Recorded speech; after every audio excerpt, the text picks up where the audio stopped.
You want to help someone you love. For drug versus alcohol addiction, the intervention path is not the same. In California, a new law allows involuntary commitment, blurring the line between a plea for help and a legal mandate. This is no longer just for chronic alcoholism. The definition of gravely disabled now includes severe drug addiction. This legal shift is just the beginning.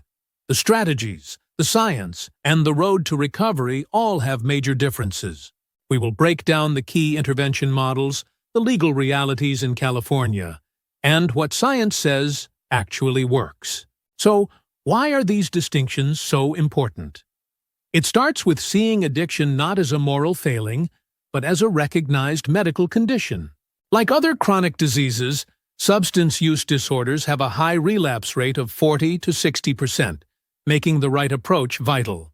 Because addiction is a complex disease, there's no single solution. The classic confrontational TV style is just one of several models. First, the Johnson model, a surprise confrontation. The goal is to break through denial, but it risks creating intense defensiveness. Next, the invitation model. No surprises. The person is invited to a meeting, making them more open to listening in a less hostile space. Other methods, like the systemic model, treat addiction as a family issue. Motivational interviewing uses empathy to inspire change. Why so many models? Because addiction fundamentally alters brain chemistry, affecting the brain's reward, stress, and self-control circuits. The specific impact varies. Alcohol is a widespread depressant on the nervous system.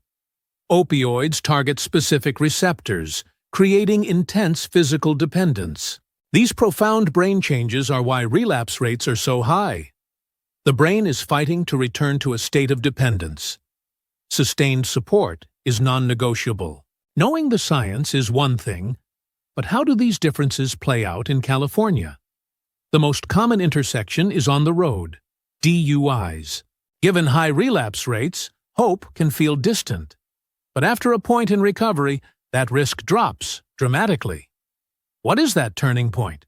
In California, an alcohol DUI is proven with a breath or blood test showing your BAC.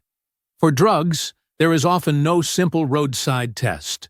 For a suspected drug DUI, officers rely on observed impairment. They may call a drug recognition expert, a specialist trained in a 12-step evaluation. This makes drug DUI cases more subjective. Evidence is behavior and expert opinion, not a number from a machine. It reflects the difficulty of quantifying drug use. Beyond DUIs, California law offers job protections. Employers with 25 or more workers must give reasonable accommodations for those entering rehab. So we have laws for consequences and laws for support. But what does the recovery process actually look like? The answer may surprise you. While formal treatment is often necessary, it is not the only path. A major survey found over half of people in recovery did so without formal treatment. This doesn't mean just stopping is easy. It means internal motivation and strong support systems can be powerful drivers of change. This is where family becomes central. Family dynamics can either fuel addiction or be the foundation of recovery. Dysfunctional roles can drive substance use. This is why choosing the right intervention model, which we covered earlier, is so vital. A confrontational model may backfire where a family-focused one could heal. We've seen the laws, the models, and the reality of recovery. So when formal treatment is needed, what gives someone the best chance of success? Remember our question about when relapse risk plummets? Research shows after 5 years of continuous recovery, the risk drops below 15%. A clear goal to aim for.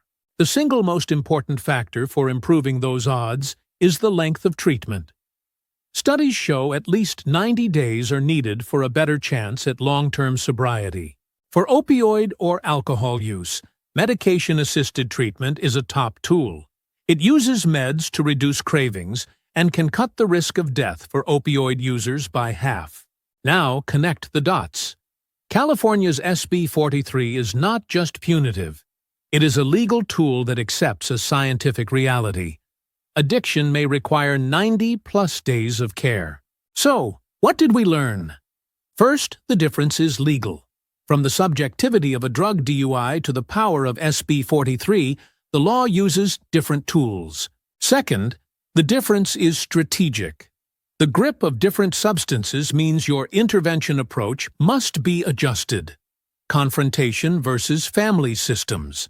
And third, the recovery path is different. The availability of powerful tools like MAT for opioids and alcohol changes what is possible in treatment. For families in California, this knowledge is power. It moves you from desperation to strategy. You can advocate effectively for your loved one.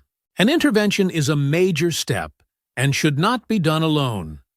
Consult a professional who knows California's unique legal and medical system to build the best plan.